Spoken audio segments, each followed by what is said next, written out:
The property market in the United Kingdom is failing in many ways. The construction of property is not feasible, the acquisition of property is prohibitively expensive, and renting property is not only expensive but also highly unpleasant. However, one of the things that makes the property market in the UK unquestionably poor is the existence of leaseholds.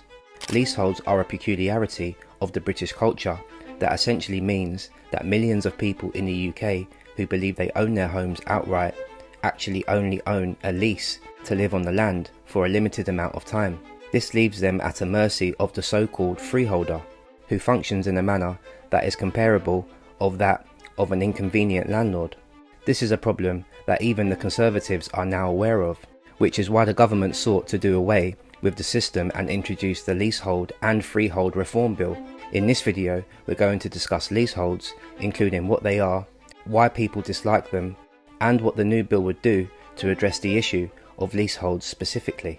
Before we begin, I'd like to ask that you kindly consider subscribing to our channel if you haven't already done so. This would allow you to stay informed about each new video that we upload. The very first thing that we want to do is provide an explanation of what a leasehold is.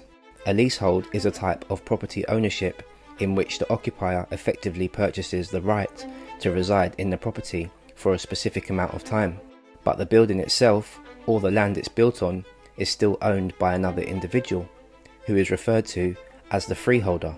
That being said, if you are one of our viewers from other nations, you might find this to be a little strange. This is due to the fact that England and Wales are the only two countries in the developed world where leaseholds are still frequently utilised. There's around 5 million leaseholds in the UK at this present time.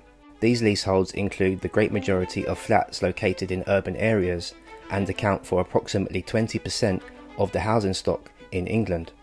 As is the case in virtually every other nation on the planet, you can either purchase your property outright or, in the case of a flat that is part of a larger block of flats, you can purchase what is known as a common hold in the United Kingdom. In other words, rather than being accountable to some third-party freeholders, you and the other inhabitants are jointly responsible for the development of the entire building. Now, despite the fact that this is a little bit peculiar, the system generally functioned fairly effectively over most of recent history.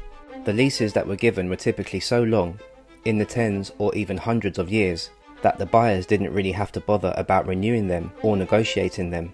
Freeholders, on the other hand, did not charge extravagant fees.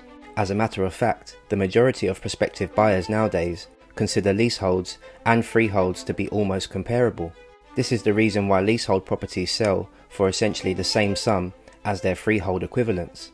The point that we're trying to make here is that leasehold is often perceived to be a typical type of property ownership in England and Wales, despite the fact that it is, in some ways, a lot more similar to a long-term rental. On the other hand, in spite of this, the system has always been susceptible to abuse for the straightforward reason that freeholders are able to take advantage of the fact that they are able to extract enormous rents from leaseholders. Both the fact that no one truly wants to leave their house and the fact that selling your leasehold property is more difficult if there is an ongoing dispute with the freeholder are contributing factors to this situation.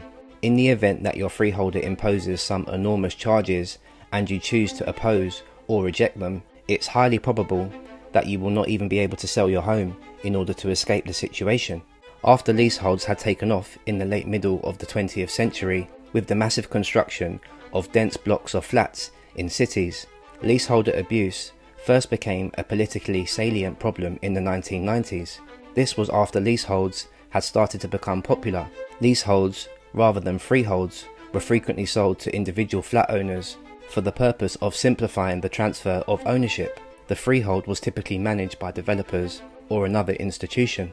On the other hand, at the end of the millennium, there were reports that freeholders were collecting high ground rents and service charges. Leaseholders were not consulted on these matters and therefore were unable to fully challenge the prices. Freeholders justified their exorbitant service costs by claiming that they are acting as diligent landlords.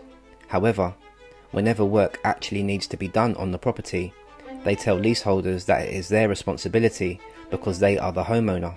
This is a common complaint among leaseholders in today's society. Freeholders behave as landlords when it's convenient for them to do so, and all of this has become a serious problem ever since the Grenfell Tower incident, when the government established new laws for fire safety and cladding for flat buildings. In numerous instances, the freeholders of damaged blocks have either attempted to pass on the full expense to leaseholders or simply refused to complete the work.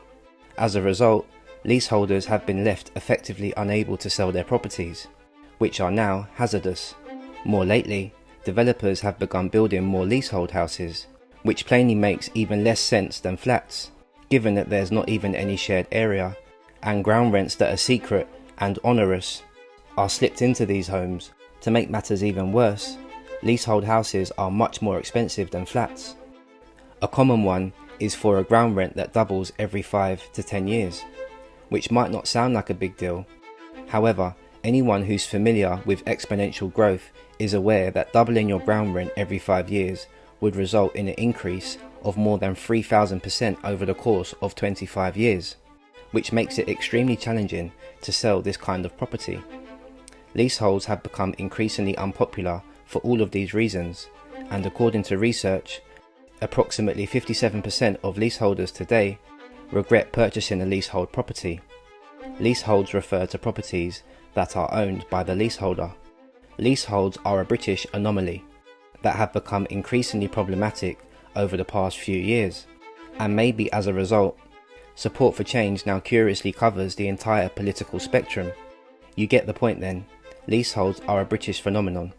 Both the Labour movement and the left view the leasehold system as essentially a neo-feudal fraud. This system is a device for maintaining class inequality, since it prevents aspiring homeowners from acquiring genuine ownership of their homes and maintains actual control in the hands of a smaller number of wealthy landowners. However, many conservatives are also uneasy with the structure that is now in place, even if many right-wing conservatives who might not share Labour's anxiety about inequality are also suspicious of leaseholds because they are unmistakably anti-Thatcherite. There are other moderate conservatives who are opposed to leaseholds for the same reasons. It's well known that Margaret Thatcher, who was a supporter of the so-called property-owning democracy,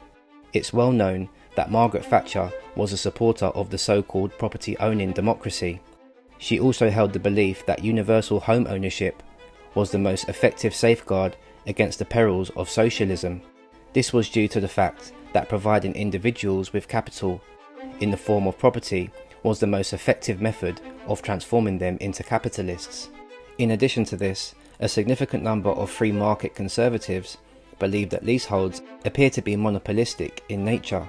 Leaseholders are not able to shop around for alternatives, therefore they are considered to be captive consumers. Freeholds, on the other hand, are typically quite difficult to purchase, which means that they are strong hurdles to entry.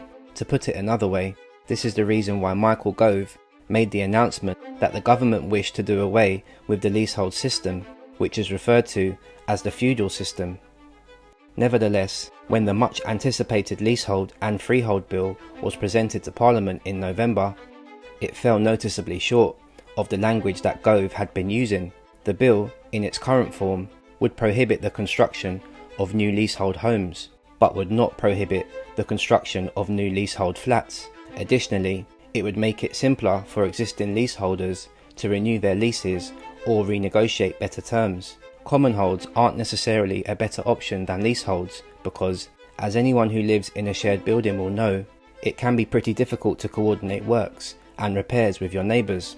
The government's argument for these more modest reforms is that retroactively amending leaseholds would require breaking pre-existing contracts between leaseholders and freeholders. This is the argument that the government supports for these more modest reforms. Despite this, Labour is not convinced, and they have committed to introducing legislation within the first 100 days of a Labour government. This law would prohibit the construction of new leasehold houses and flats, as well as replacing private leasehold flats with a commonhold solution that is feasible. Now, based on the polls, this indicates that leaseholds are likely going to be eliminated shortly after the next election, and this is probably good news. And because it is a symptom of the fact that politicians are finally devoting political capital to the raging housing crisis. If the Lords do not amend the current bill to make it happen earlier, leaseholds are likely going to be eliminated. When it comes to this story, however, there is no doubt that there will be fresh developments. Therefore, it's important to keep an eye out for future changes. I hope you've enjoyed this video. If you have, please remember to like and subscribe, and as always, I'll see you on the next one.